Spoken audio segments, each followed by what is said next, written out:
for the king of Mara, for Mara. Yeah, he's subordinate of Mara, and he's just a medium rank, zealous ghost who works for Mara. Afterward, in the same chapter, Sudana did meet Maitreya. So the two and Huệ Bửu are three different beings. So he's claimed that both Sudana and Maitreya are Huệ Bửu himself. It makes three in one. It's absolutely lunatic. Bằng chứng rằng Thiện Tài Đồng Tử và Đức Phật Di Lặc là hai chúng sinh khác nhau. Trích từ Kinh Hoa Nghiêm, phẩm 39, bản dịch gốc từ tiếng Trung Hoa sang tiếng Anh của Thomas Cleary. Thiện Tài Đồng Tử và Đức Di Lặc được miêu tả là hai người khác nhau. Thiện Tài Đồng Tử đứng dưới chân đại lầu cát, cung kính đảnh lễ, nhất tâm nguyện thấy bậc giác ngộ Di Lặc để thân cận cúng dường. Bèn thấy Phật Di Lặc ngoài đại lầu cát từ chỗ khác đến.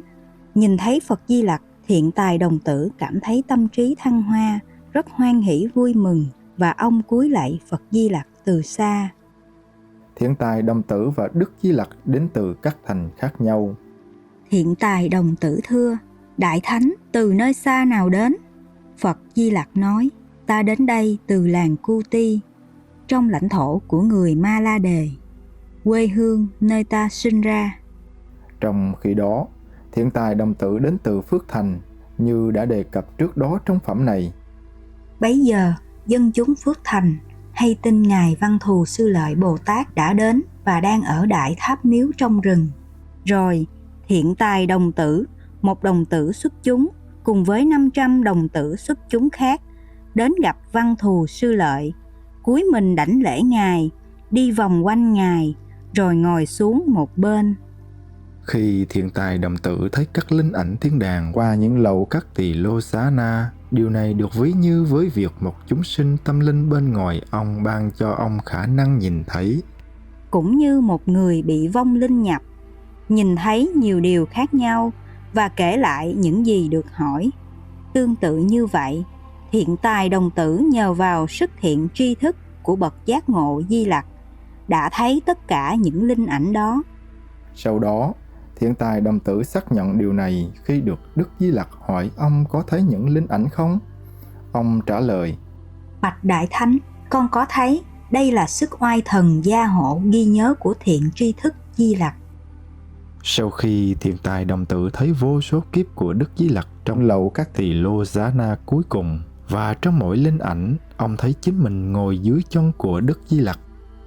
Thiện Tài Đồng Tử thấy một lầu cát rộng lớn, được sắp xếp với những đồ trang nghiêm, vượt trội hơn tất cả các lầu cát khác. Trong lầu cát đó, ông thấy bậc giác ngộ Di Lặc, lúc đản sinh từ đài sen, lúc đi 7 bước với sự chứng kiến của Đế Thích và Phạm Thiên, nhìn ra 10 phương, phát ra tiếng rống sư tử, thị hiện tất cả các giai đoạn của thời thơ ấu, chứng đắc Bồ Đề, chăm chú nhìn cây giác ngộ, được Phạm Thiên thỉnh cầu giảng dạy và chuyển bánh xe Pháp lên cõi trời, với nhiều hóa hiện giảng dạy giác ngộ khác nhau. Và ở khắp mọi nơi đó, Thiện Tài Đồng Tử thấy mình đang ở dưới chân Phật Di Lặc. Do đó, kinh điển rõ ràng nói rằng Thiện Tài Đồng Tử là một đệ tử ngồi dưới chân của Đức Di Lặc trong vô số kiếp mà Thiện Tài Đồng Tử chứng kiến. Maybe he is a lunatic. I hope there won't be any more noise from him about this, so we can all rest and progress spiritually, as well as take care of our world, which is in danger right now. But there are many other things that come afterward. It's not that simple. He's been waiting for the chance, and lately in the last few years, I was almost dead because of my sacrifice for the world, and also almost dead another time, another occasion because of the witchcraft, which I was not prepared to receive. So they all use this opportunity to try to kill me and take over my mission and just want to destroy this world and to delude people into worshiping the devil. I did not doubt that woman because she's a wife of my disciples, and she also sneak in as a disciple, just like this Huệ Bửu and Trang. Oh, I could tell you forever, but it's too much work, too time consuming. I didn't only meet these demons or ghosts just recently or within my disciples group. No, since I was young already. It's all like many movies. Long stories. Intriguing stories. Dangerous stories. Surprising stories. And then now Huệ Bửu, that was the complaint. That was the sentence that the Cao Đài saints gave him because he damaged their reputation, falsified their doctrine, caused obstruction of world peace, etc. I asked them some questions afterward concerning all these subjects, all these sentences. So we will talk a little bit more. Even if it's not in order, please excuse me. I just wrote some notes, but I did not write the whole, like prepare a lecture or anything like that. Normally I don't write anything, and I speak a little more fluently. With notes, it's a little bit less fluent. So now, at the scene of the meeting, we have also the king of Mara, His Majesty, the king of zealous demons, His Majesty, the king of zealous ghosts, and His Majesty, king of witchcraft from the dark world, as well as His Majesty, the king of karma, and His Majesty, the king of security, who were also there to listen to the issue because they probably have to handle it later. Later you will see. Oh my God, I wish I could read them all. Okay. Now, I asked the Mara, is he your subordinate working for you? So the king of Mara said yes. Oh God, I hope I don't forget anything. So I asked, what kind of obstruction of peace? What can he do? And the saint said, by waiting for you to die so he can directly control people. For Mara in Christianity is Satan. For Mara, the devil. Oh, I have to check, okay? Some I wrote before, some I wrote after, extra addition. So now you know more or less about this guy, eh? Before, I did know a little bit about him. I doubted him, so I spoke about him in some of the FNs, but not directly and not related to his name, because I know that he knows. If he read that, he would know, and I didn't have to tell others. I thought he was just mistaken or something, and after he heard all my explanations in the flight news, he would change, he would be quiet. But no. On the 23rd and 24th of August, after we had the first airing of the last flight news, he immediately wrote on his Facebook. Before that, he already threatened to ask his disciple to clarify that he's a Maitreya. And then on 23rd, 24th, he said, it's only him who can explain Maitreya Buddha's sutra secretly, in some secret detail. Then he is a real Maitreya Buddha. He means himself. If he ever explains the sutra, meaning he would twist and turn it just like how he did with the flower adornment sutra, to suit his own purpose. This is a great sin. You can't alter the sutra just to suit your own fame and gain.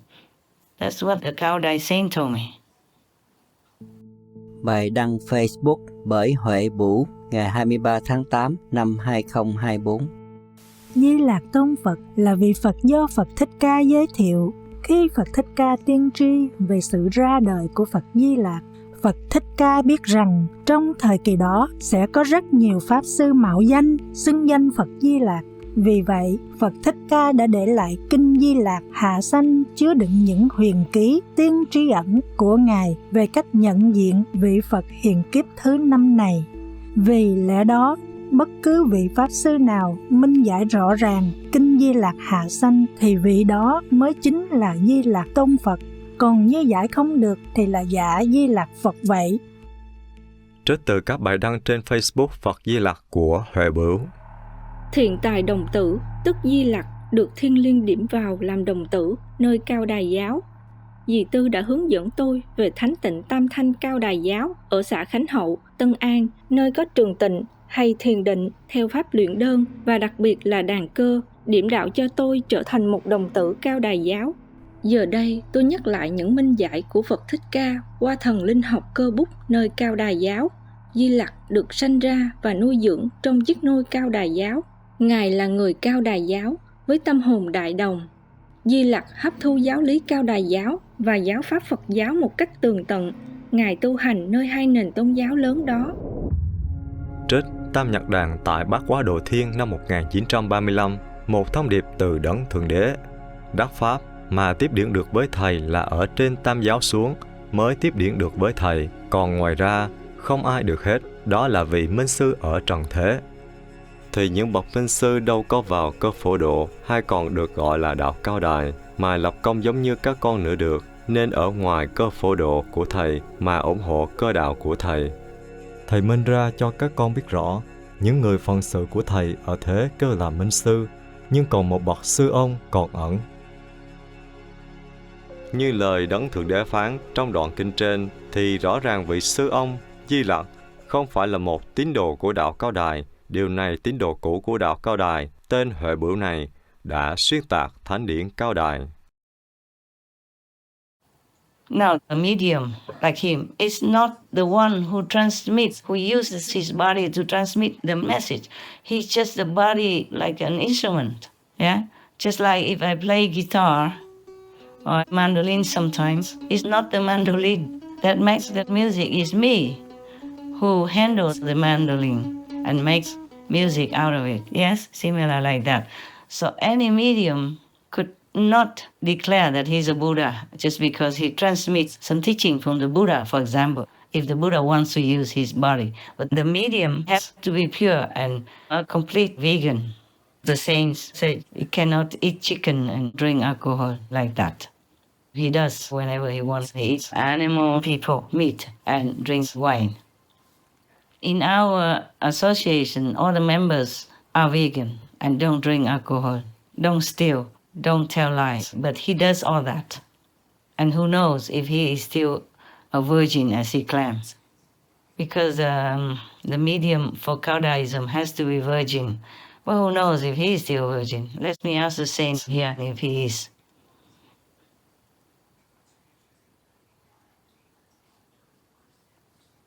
Oh, not even that. So, of course, I don't have any evidence. I just listen to what I'm told, okay? Eat meat, drink wine and food around like that. He already broke many of the principles of Cao-Daism.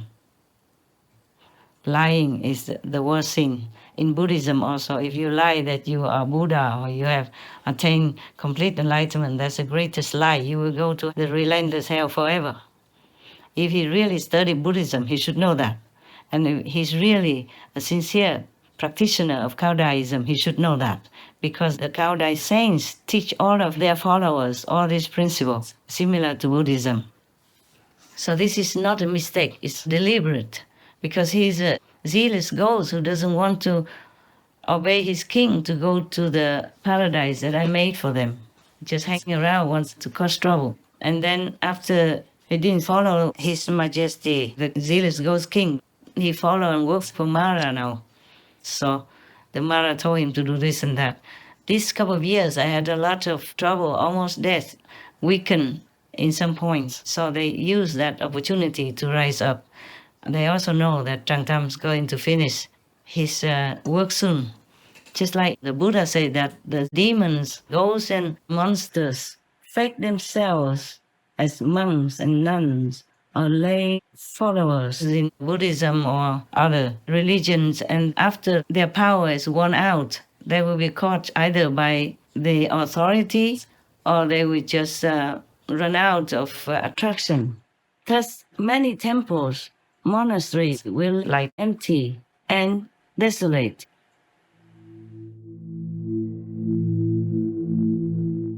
The Buddha told Ananda, should there be such a being, Bodhisattva, Pratyeka Buddha, or Arhat, the gang of demonic monks will unite in hating him, slandering him. He will be expelled and banished. They will not let him remain at that place. From then onwards, they will all fail to cultivate merit according to the way. Temples will be empty and desolate, and will no longer be repaired, but will be allowed to fall into ruin. The monks will covet nothing but material goods, accumulating them without distribution, not doing good deeds. The reason the way will become shallow and weak is all because of that type of person. Some will evade the constables by taking refuge in my way, seeking to become monks, but not practicing the precepts and ordinances. At the middle and end of the lunar month, although in name they should chant the precepts, they will be tired of it and resentful, lazy and careless. They will not wish to listen. They will select and abbreviate here and there, unwilling to speak everything.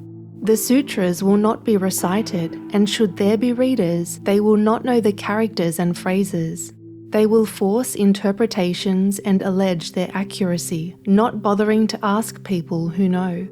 In their haughtiness, they will pursue fame, making a vain display of elegant manners with which to glorify themselves and hope for people's offerings. This gang of demonic monks will be doomed to fall spirit and soul into Avicii hell after the end of their fated lives. Excerpt from The Ultimate Extinction of the Dharma Sutra. The Nepal police has arrested Ram Bahadur, the self-claimed spiritual leader, who's also known as Buddha Boy. Now, the God man is facing allegations of abductions and rape of his followers. The authorities said that they arrested the 33-year-old man from a house in the outskirts of the capital city of Kathmandu, and they also confiscated banknotes amounting to over $227,000. Now, officials also found foreign currencies amounting to $23,000.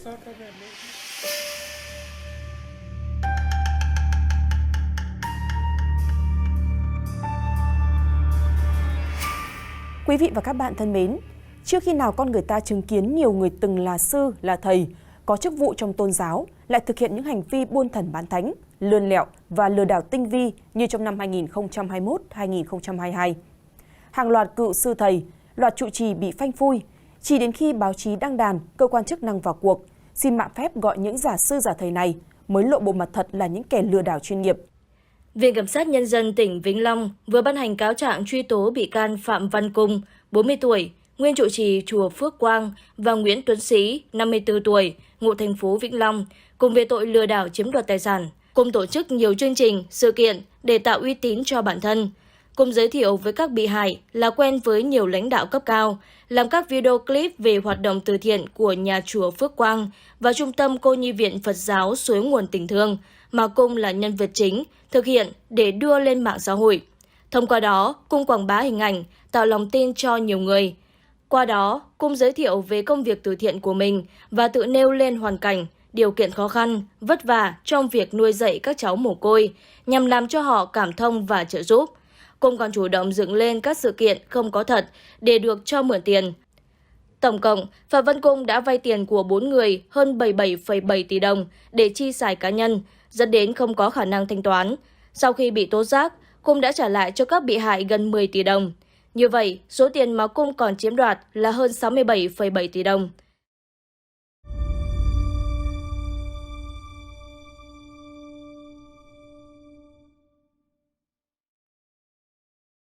Hiện tại là em đang có mặt ở trước chùa Phước Quang. Thì chùa này tọa lạc tại số 02 trên đường Võ Tấn Đức, K2, thị trấn Tam Bình, tỉnh Vĩnh Long là gia đình. Thì hôm nay là ngày rằm tháng Giêng, 15 tháng 1 âm lịch 2021 ở đại gia đình.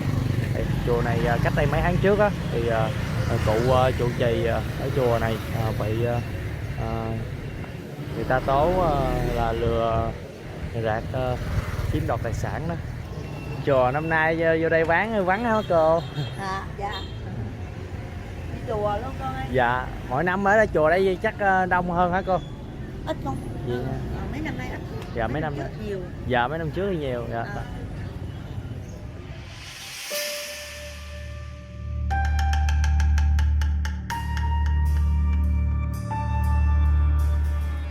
Hôm 19 tháng 6, Giáo hội Phật giáo Việt Nam đã công bố quyết định kỷ luật sư Thích Chân Quang.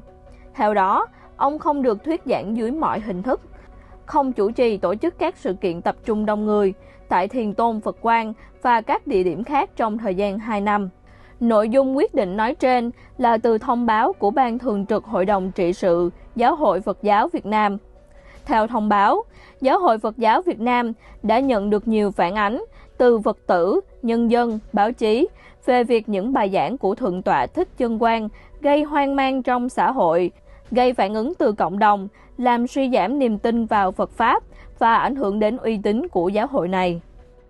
Nhà sư Thích Chân Quang nổi tiếng trên mạng xã hội với những phát ngôn gây sóng gió về nhân quả, các lời kêu gọi cúng dường, cũng như các phát ngôn chỉ trích những nhà sư khác.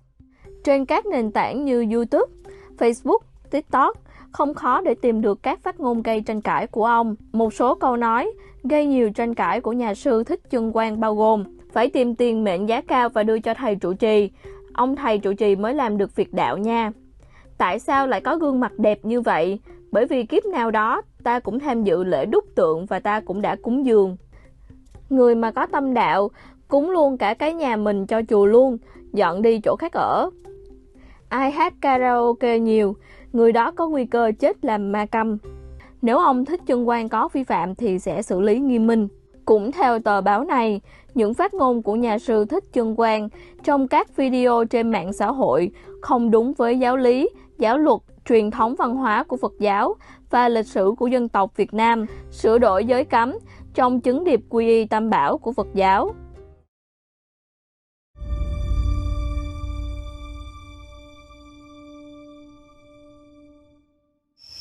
Rất là yên ắng cả nhà ơi, không tiếng động gì chứ luôn, cả nhà rất là yên ắng. Cảnh chùa thấy cũng im đềm, thấy sao thấy buồn, thấy ảm đạm lắm cả nhà. Vắng quá trời, không có người cả nhà, vắng lắm, thấy buồn lắm cả nhà.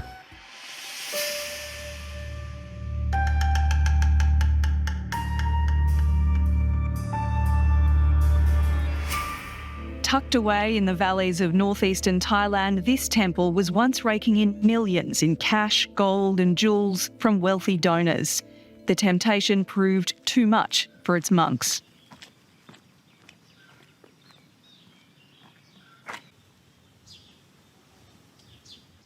Well, it's pretty quiet here today, but just a year ago, this place was swarming with dozens of cops who'd just made an incredible discovery and blown open one of the biggest cases of temple fraud in Thailand's history.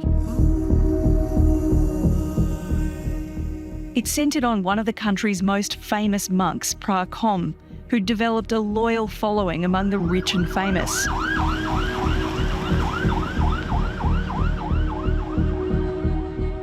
I've come to find out how police cracked the case. Lieutenant Colonel Panuma Sangsong was a part of the team which raided the temple and brought down Pra Kom and 6 other monks. How did this case land on your desk? ทางกองปราบเนี่ยก็ได้รับเรื่องร้องเรียนจากประชาชนก็คือลูกศิษย์ลูกหาของพระคมร้องเรียนเกี่ยวกับพฤติกรรมที่ไม่เหมาะสมของพระคมในเรื่องเสพเมถุนในลักษณะชายรักชาย What started as a sex scandal quickly turned into something much bigger. เราก็เลยไปตรวจสอบเพิ่มเติมในส่วนของเส้นทางการเงินต่างๆนะครับก็ไปพบว่าสำคัญที่สุดเลยก็คือเราพบพยานหลักฐานที่พระคมเนี่ยเอาเงินไปฝากไว้กับบัญชีน้องสาว Officers brought Pra Kom in for questioning. Then he made a rookie error. He called his monks from the police station and told them to hide the loot.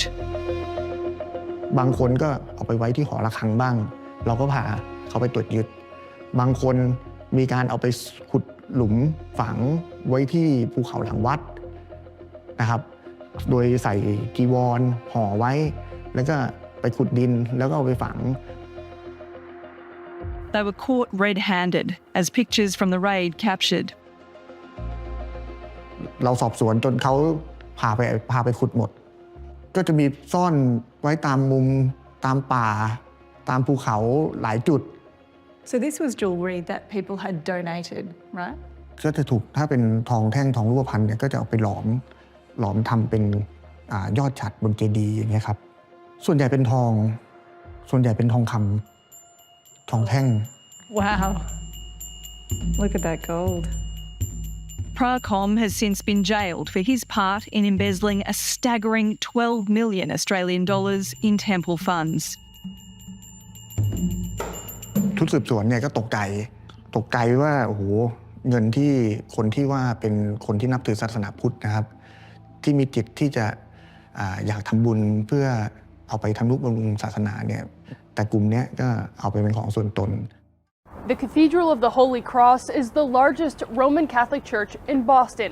It fits nearly 1,500 people, but the pews are emptier than ever.